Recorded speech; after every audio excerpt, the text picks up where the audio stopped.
Okay, we're ready to do our third for the this partial review for the the final.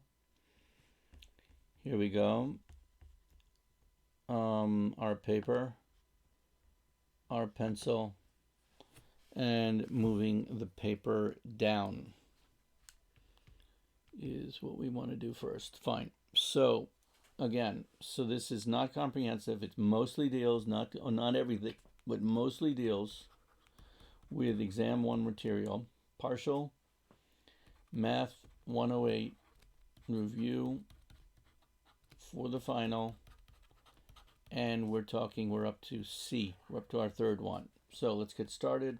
Problem number one looks like this.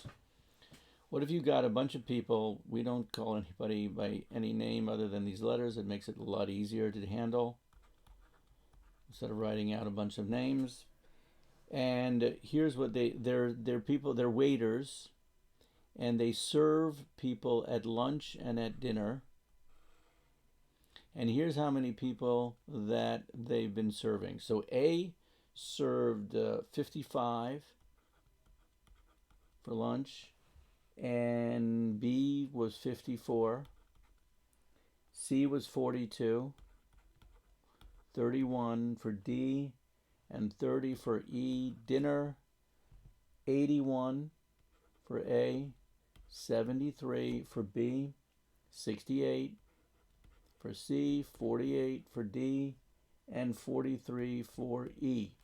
Okay, now, this is about sets, so it really belongs to exam one material, genuinely. So, what about the set whom, of the people, of the waiters, whom served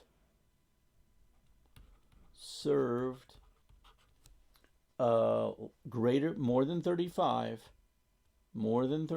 that's a more than 35, for lunch. Okay, what would you answer for that set? You would say the set, roster form, right? That familiar thing, roster form. It's probably going to show up on something like this. And for lunch, it would be 42. I'm sorry, I apologize. That would be C and B and A. And if you really want to arrange it better, you would say you would answer that it's A, B, and C. But there they are. This is lunch. And here's more than 35, 42, 54, and 55 qualifies. Question B. The set of whom served, and this is less than 50, less than 50 for dinner. For dinner. Okay, less than 50 for, here's dinner. Less than 50, it would be D and E. 48 and 43. That qualifies for less than 50, and that's it. Roster form, etc. It's not really more complicated, not meant to be more complicated than that. Okay, let's show the next thing we want to see. All right, I need to cordon this off. And here comes example 2. What if you've got someone made $315 for 11 hours work, 13 hours, let's make 13 hours. And now we want to know how much would that, if you go along with that, how much would the person make for 6 hours of work? So you set up a ratio. 315 for 13 hours is going to be equal to, where do I put the hours? If I put 13 hours here, then I got to put 6 hours on the denominator, both in the denominator, the hours, and the money is on top, so 315, and we don't know how much, X. You now cross multiply.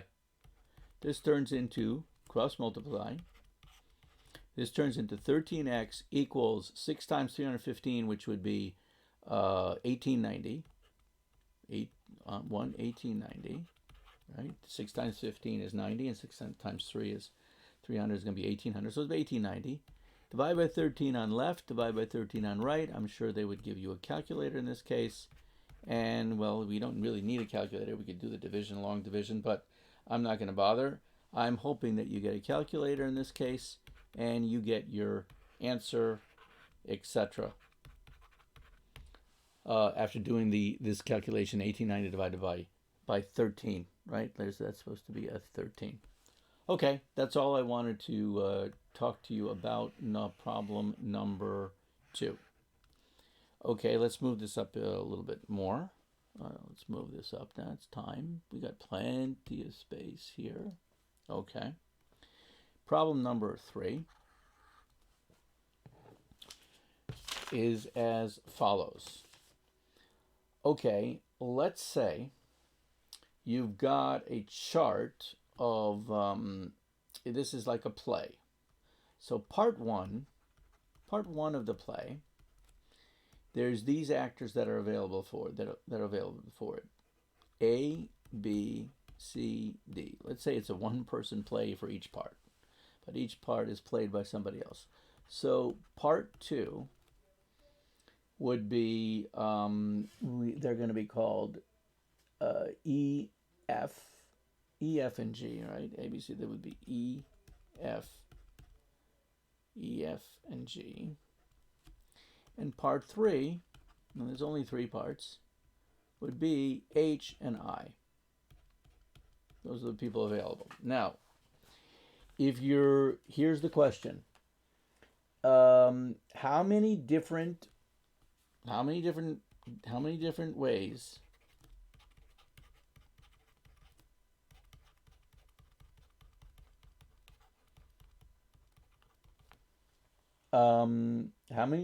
can you get one actor from each part? Different ways.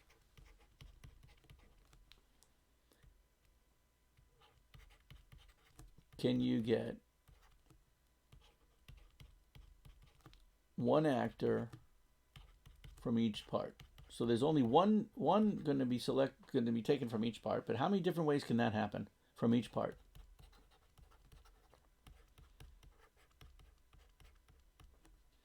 Right? So there's 3 parts, and only one actor is going to come out. So how many different ways can that happen?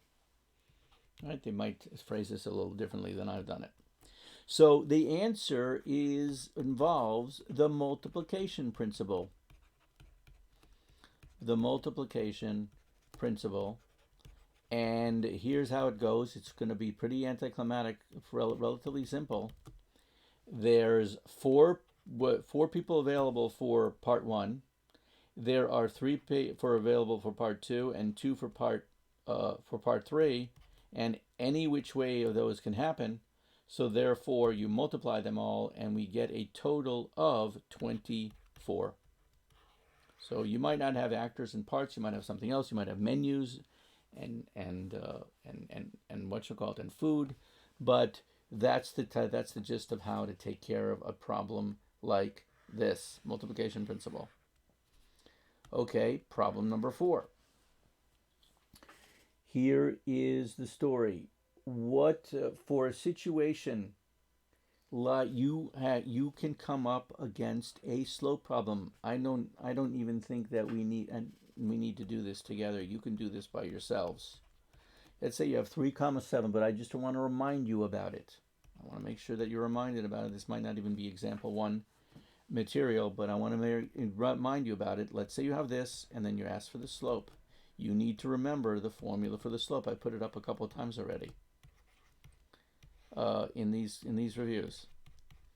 You need to remember the formula for the slope, and you need to call one of them x1, y1, and the other one x2, y2, and then proceed to do the formula for the slope. Okay, you can do that yourselves. Let me finish this video and go on to the next one.